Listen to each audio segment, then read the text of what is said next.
नमस्कार दोस्तों, मैं देवेंद्र पारिक एक बार फिर आपके साथ जीके बाई डीके चैनल पर। और नेट के लिए बहुत ही महत्वपूर्ण चैनल हमने जो तैयार किया है, नेट की क्लासें लगातार इसके ऊपर आपको उपलब्ध कराई जा रही हैं। ठीक है, साथ ही जो फर्स्ट पेपर के लिए जीके की कुछ वीडियोस हैं वो भी हम बराबर डाल रहे हैं। फर्स्ट पेपर के लिए और भी अन्य इंपॉर्टेंट जो है वीडियोस भी हम डालेंगे। तो इसके लिए दोस्तों आपसे रिक्वेस्ट है कि अगर अभी तक आपने हमारे चैनल को सब्सक्राइब नहीं किया तो सब्सक्राइब कर लीजिए। जी हाँ, थैंक यू। अब इस पर बेल आइकन है वो भी दबा दीजिए। धन्यवाद। अब चलते अपन पॉइंट की तरफ। पॉइंट है अपना हॉब्स। हॉब्स क्या है? हॉब्स के बारे में अपन जाने तो सामाजिक समझौता संबंधी विचार।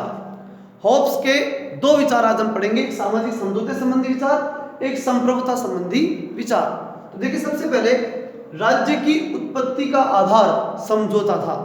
देखिए दोस्तों, बहुत महत्वपूर्ण बात है कि समझौते के माध्यम से ही राज्य की उत्पत्ति हुई थी। तो इसलिए सबसे बड़ी बात, समझौता क्या था? राज्य की उत्पत्ति का आधार। दूसरा कारण, क्यों किया समझौता, क्या जरूरत पड़ी राज्य की, क्यों समझौता किया?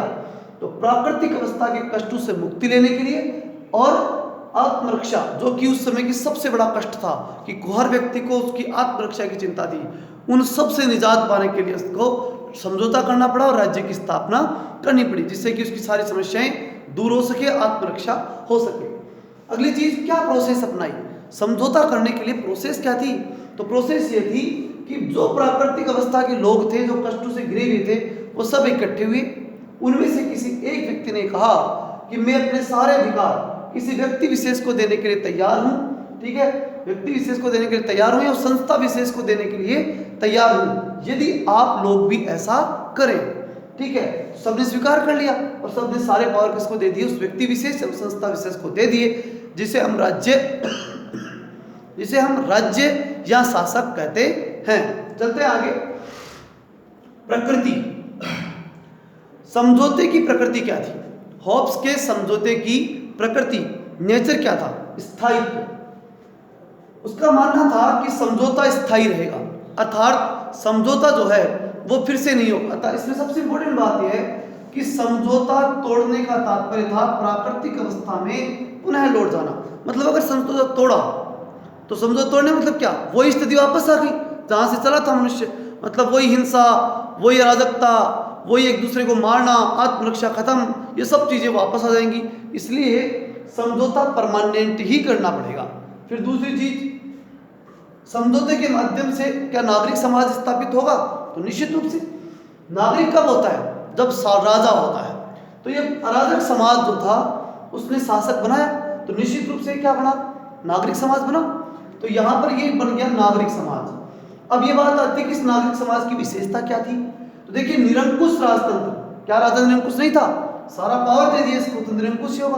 फिर कानूनी संप्रभुता, राजा क्या करेगा? कानून बनाएगा और वो कानून इस समाज पर पूरी तरह लागू होंगे। अर्थात संप्रभुता किसकी होगी? इसके द्वारा बनाए गए कानून की।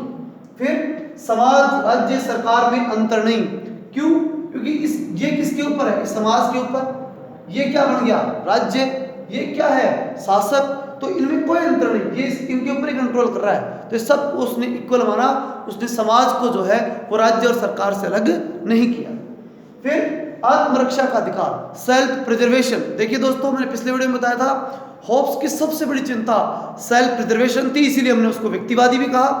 और यही चीज उसने एंड तक रखी। उसने कहा किसी भी स्थिति में, चाहे कितना ही निरंकुश राजा हो, आत्मरक्षा उसके खतरे में कभी नहीं जाएगी। व्यक्ति की आत्मरक्षा हमेशा बन रहेगी। और अगर आत्मरक्षा खत्म हो रही है तो जनता को पूरा अधिकार है कि वो शासक के विरुद्ध क्रांति कर दे एक परिस्थिति में। और कोई भी परिस्थिति, किसी भी परिस्थिति में हॉब्स ने क्रांति के लिए नहीं कहा। ठीक है, क्रांति को स्वीकार नहीं करता, लेकिन जब आत्मरक्षा के लिए जिस शासक को बनाया, अगर वो आत्मरक्षा ही नहीं हो पाएगी तो निश्चित रूप से देखिए दोस्तों, जनता को कुछ ना कुछ करना पड़ेगा। ये हॉब्स का मानना था। चलते आगे। संप्रभुता संबंधी विचार। जब ये शासक बन गया तो ये संप्रभु तो बनेगा ना। तो संप्रभुता के इसके संबंध में और क्या विचार जो है हॉब्स के हमारे सामने निकल करके आते हैं? तो देखिए, कानूनी संप्रभुता का समर्थक। निश्चित रूप से अभी बताया मैंने आपको कि शासक होगा, कानून बनाएगा, उसके कानून सब पर लागू होंगे, अर्थात कानून की संप्रभुता होगी। दूसरी चीज, बोधा द्वारा संप्रभुता पर लगाए गए प्रतिबंध हॉब्स ने हटा दिए। बोधा ने संप्रभुता पर कई प्रतिबंध लगाए दोस्तों, देवीय, परंपरागत और बहुत से प्रतिबंध उसने लगाए। उन सारे प्रतिबंधों को हॉब्स ने हटा दिया और उसने कहा कि अब कोई प्रतिबंध नहीं होगा, अर्थात उसने जो है संप्रभु को बिल्कुल फ्री, निरंकुश कर दिया। फिर अगली चीज, संप्रभुता को नहीं, संप्रभु की परिभाषा, उसने संप्रभुता की कोई परिभाषा नहीं दी, उसने सिर्फ संप्रभु को माना और यही उसकी बड़ी बात थी। उसने संप्रभु की रचना की, संप्रभुता की कोई बात उसने नहीं की। अगली चीज, संप्रभु समझौते का भाग नहीं, परिणाम था। और निश्चित रूप से आपके सामने है दोस्तों, ये समझौता इनके बीच हुआ है, इसके भी साथ कोई समझौता नहीं हुआ है। इन सब ने मिलकर के इसको पावर दी है, ये मांगने नहीं किया इनसे कि मुझे शक्ति दीजिए आप, ठीक है। तो इसका मतलब ये इनका हिस्सा नहीं था, ये तो इनके द्वारा किए गए कार्य का परिणाम था। फिर हम देखते हैं हॉब्स के अनुसार संप्रभुता की विशेषता क्या है।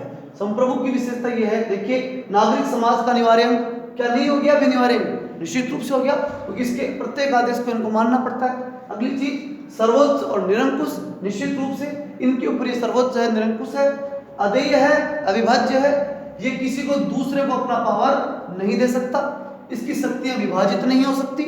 फिर अधिकारों, विचारों, शक्तियों का स्रोत है कौन, ये शासक, इसके पास सारे अधिकार हैं, सारी शक्तियां हैं, सारे विचार हैं, जो कुछ है वो संप्रभु के पास है। निरंकुश शासक की उसने कल्पना की। इस बात को अच्छे से याद रखिएगा दोस्तों कि हॉब्स ने निरंकुश शासक की कल्पना की थी।